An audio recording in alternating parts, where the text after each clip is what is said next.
Assalamualaikum warahmatullahi wabarakatuh. Selamat pagi, selamat siang, selamat sore Pak Mamat dan Bu Mustika. Di sini kami dari kelompok 1 akan mempresentasikan hasil dari kerja kelompok kami, yaitu pelet kayu dari limbah serbuk gergaji sebagai bahan bakar alternatif. Yang beranggotakan yang pertama saya sendiri Latifah ini dengan NIM 1982007. Selanjutnya Nareswari Raisa dengan NIM 198201131. Selanjutnya Zahran Rabbani dengan NIM 198204147 dan yang terakhir Timothy Leon dengan NIM 198201179. Oke, yang selanjutnya kami akan menjelaskan apa yang telah kami lakukan dalam pembuatan proyek wood pellet ini. Nah, yang sudah kami lakukan itu yang pertama adalah mendefinisikan masalah. Mendefinisikan masalah ini tujuannya adalah untuk menentukan masalah terkait biomasa sebagai pengganti bahan bakar fosil, kemudian menentukan daftar spesifikasi wood pellet atau pelet kayu sebagai biomasa dalam bentuk kekurangan dan kelebihannya. Yang selanjutnya pada tahap 2 yaitu pengembangan alternatif rancangan yang tujuannya menguraikan desain wood pellet berdasar fungsi-fungsi agar tercipta wood pellet yang baik dan layak digunakan. Yang kedua, membuat tabel dekomposisi fungsi-fungsi desain wood pellet. Tujuan yang ketiga, menentukan konsep-konsep desain alternatif dari tabel dekomposisi yang telah dibuat. Tujuan yang keempat, mengembangkan konsep-konsep alternatif yang telah ditentukan dalam bentuk gambar atau desain. Yang selanjutnya, tahap 3 yang kami lakukan yaitu mengevaluasi dan memilih konsep. Pada tahap ini kami menguraikan kelebihan dan kekurangan dari konsep-konsep alternatif yang ada, membuat matrix decision, dan menentukan konsep terbaik sebagai final design. Yang selanjutnya mendetailkan desain, yaitu menentukan dimensi, perhitungan, dan gambar desain terperinci. Setelah itu kami juga melakukan di tahap 6 ada manufaktur dan pengujian, namun karena adanya pandemi COVID-19, kami tidak membuat alat, tapi kami melakukan pengujian berdasar dari referensi-referensi yang telah ada.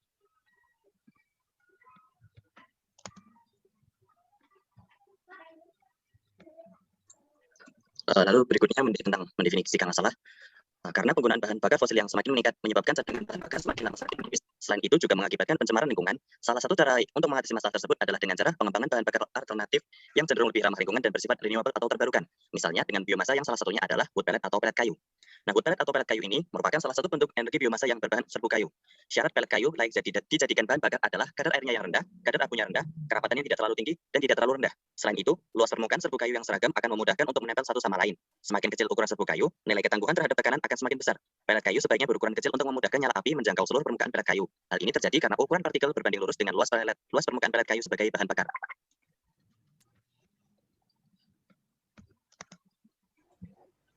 Berikutnya adalah syarat-syarat kelayakan wood pellet.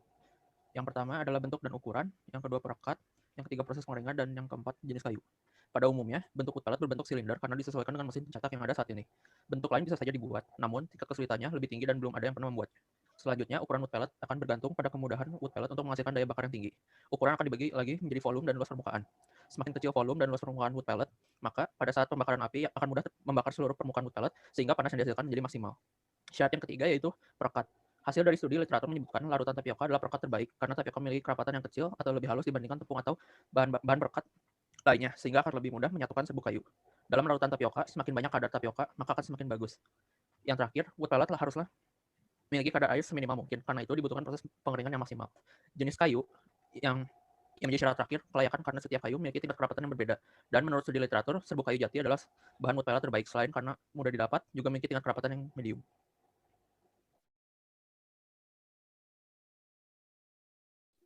Selanjutnya adalah konsep desain wood pellet. Konsep desain 1 adalah konsep desain yang terpilih, yaitu terbuat dari kayu jati terbentuk silinder dengan luas 6,22 cm persegi dan volume 0,85 cm kubik. Digunakan larutan tapioka 20%, dikeringkan dengan cara dijemur. Konsep desain 2 tidak dipilih karena terbuat dari kayu akasia berbentuk kubus dengan luas 54 cm persegi dan volume 27 cm kubik. Digunakan larutan tapioka 15%, dikeringkan dengan cara dibiarkan dalam suhu ruang. Selain itu, konsep ini memiliki beberapa kekurangan, yaitu bentuk kubus akan lebih susah dibuat. Ukuran produk yang lebih besar akan memperkecil kemampuan radiasi panas menjangkau seluruh bagian wood pellet. Proses pengeringan dengan dibiarkan di suhu ruang akan kurang efektif karena serbuk bisa menjadi lembab. Konsep desain 3 tidak dipilih karena terbuat dari kayu akasia berbentuk balok dengan luas 66 cm persegi dan volume 36 cm kubik. Digunakan larutan tapioka 10%, dikeringkan dengan pembakaran. Selain itu, konsep ini memiliki beberapa kekurangan, yaitu bentuk balok yang akan lebih susah dibuat seperti konsep 2, ukuran produk yang lebih besar akan memperkecil kemampuan radiasi panas menjangkau wood pellet, dan konsentrasi perekat yang hanya 10% akan menghasilkan daya bakar yang rendah, dan kayu agatis sulit ditemukan karena jarang penggunaannya.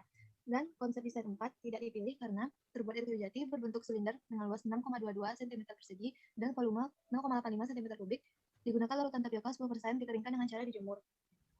Selain itu, konsep ini memiliki beberapa kekurangan, yaitu konsentrasi perekat yang hanya 10% akan menghasilkan biaya bakar yang rendah.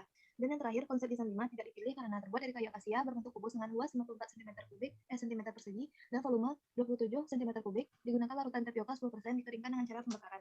Dan beberapa kekurangan lainnya ialah berbentuk kubus sehingga susah dibuat, ukuran produk yang besar yang akan memperkecil kemampuan radiasi panas menjangkau seluruh bagian wood pellet, konsentrasi perekat yang hanya 10% akan menghasilkan daya bakar yang rendah, dan yang terakhir proses pengeringan dengan cara dibakar harus dilakukan dengan hati-hati karena produk dikhawatirkan habis terbakar. Oke, yang selanjutnya ini adalah gambar dari konsep desain yang tadi. Ini untuk konsep desain 1, ini untuk konsep desain 2, konsep desain 3, konsep desain 4, dan konsep desain 5. Nah, yang selanjutnya konsep desain yang terpilih yaitu pada konsep desain 1.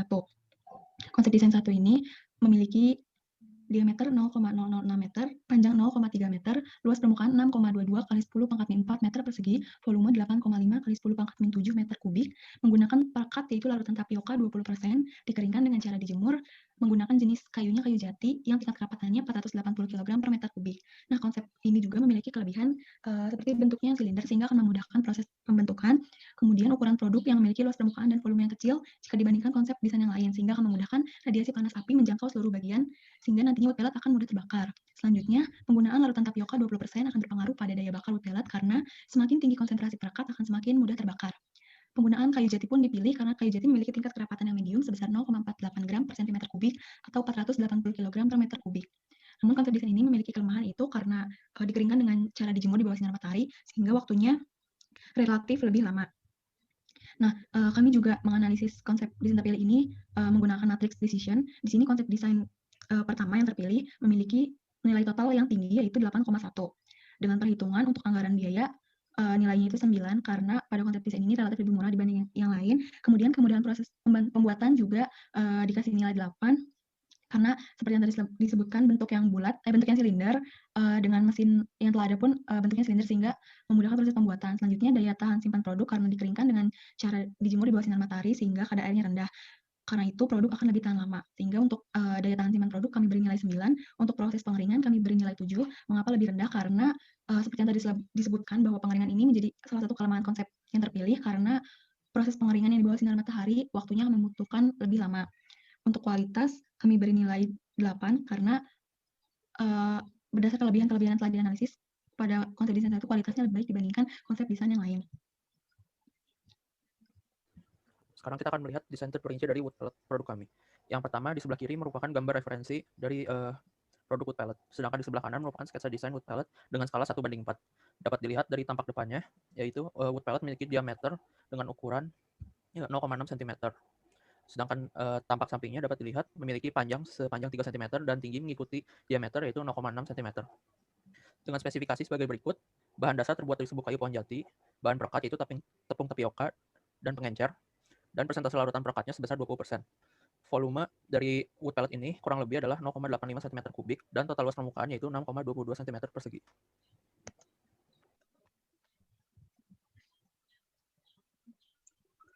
Lalu berikutnya yaitu desain terperinci mesin. Yang kiri atas itu adalah referensi alat secara real, lalu gambar kiri bawah itu desain manual, dan gambar kanan adalah desain akhir mesinnya yang bernama Jumbo.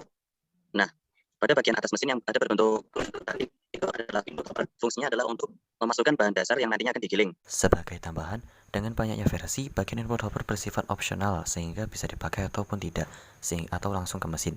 Selain itu, pada beberapa versi lain seperti pabrik berskala besar, input hopper akan dimodifikasi sedemikian rupa. Lalu, bahan akan masuk ke tabung, yang dimana tabung itu nanti akan memproses bahan serbuk kayu, lalu akan dikeluarkan melalui output hopper. Nah, biasanya juga di output hopper ini ada sejenis cetakannya sehingga nanti waktu keluar akan langsung berbentuk seperti desain yang ada di slide sebelumnya.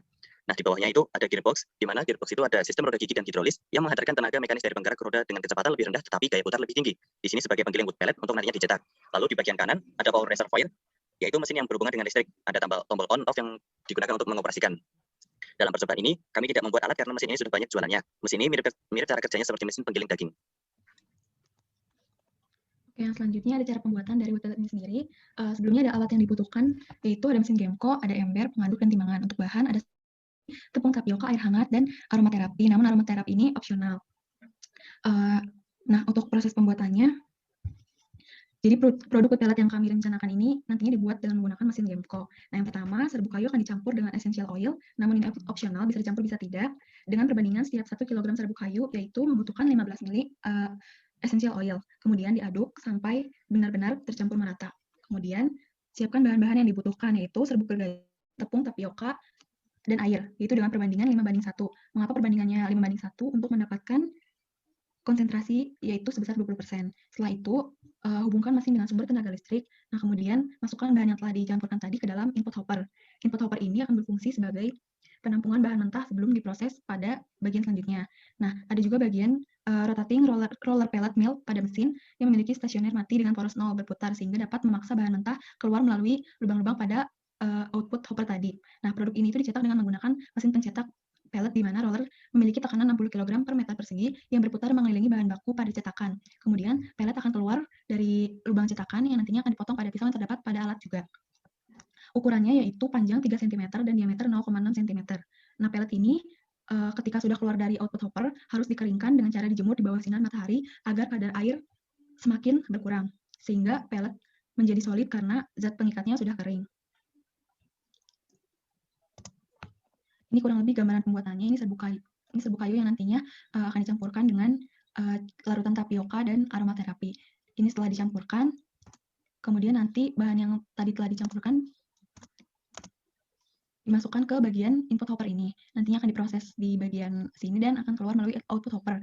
Keluarnya itu nanti akan berbentuk seperti ini, tapi lebih masih ada basah gitu, jadi harus dikeringkan di bawah sinar matahari.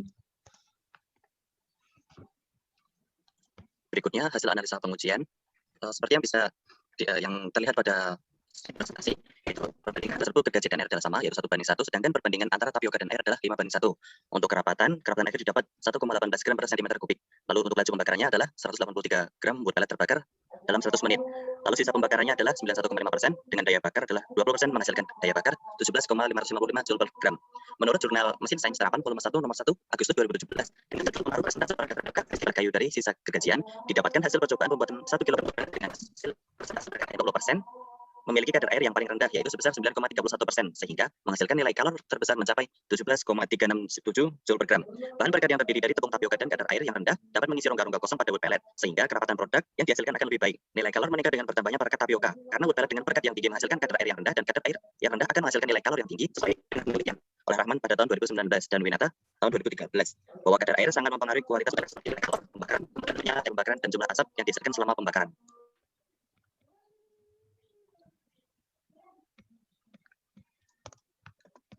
Nah, pengujian wood pellet ini juga dilakukan dengan menggunakan alat yaitu bom kalorimeter.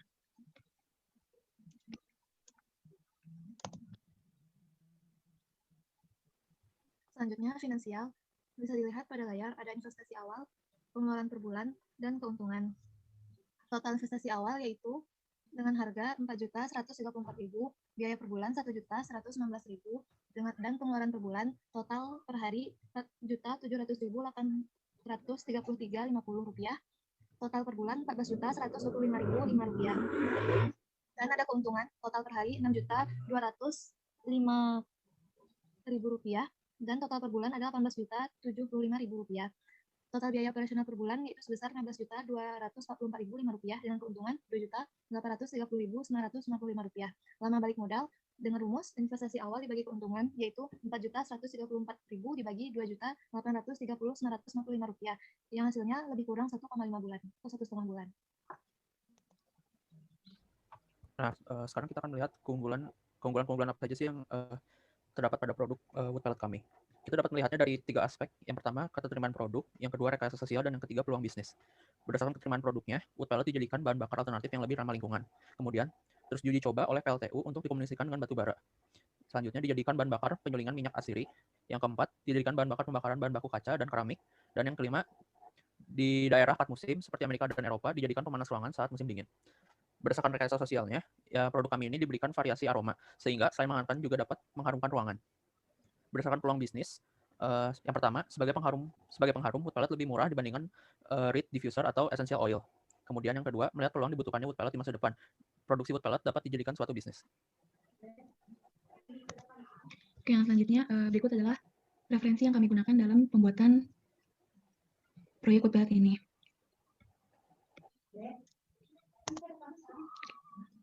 Sekian presentasi dari kelompok kami. Kurang lebihnya mohon dimaafkan. Terima kasih. Assalamualaikum warahmatullahi wabarakatuh.